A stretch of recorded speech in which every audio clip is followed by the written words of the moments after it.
Okay guys, I think I got the perfect solar system set up for beginners. Bear with me here.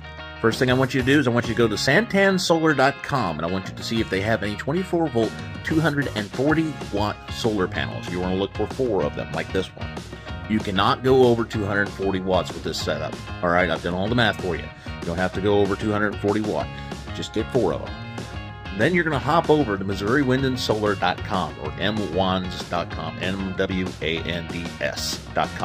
Now you're going to look for this particular charge controller.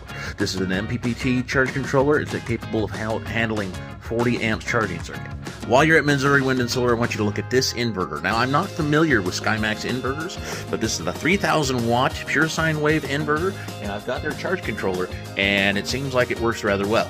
Then you're going to want to hop over to eBay, and you're going to want to find some 1 gauge golf cart battery wires.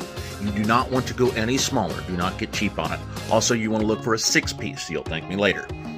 While on eBay, I also want you to look for 14.2 SJO electrical cord. That's what you're going to run your solar panel from your solar panels to your charge controller. Get as much as you think you're going to need. Get a few more feet if you need more. Also, while you're at eBay, I want you to pick up a couple breakers. One for your battery disconnect. That's why you need the 6 wires for your golf cart wires. And one for your solar system. You can just go with the 20 watt one like this one. Then you're going to go to Batteries Plus and you're going to look for this particular battery. And you're going to want to buy 4 of them. If you buy all that, your total cost will come out to be about $1,500. Give or take. Depends on shipping and handling. But that is pretty much essentially the exact same solar system I'm running in my shop.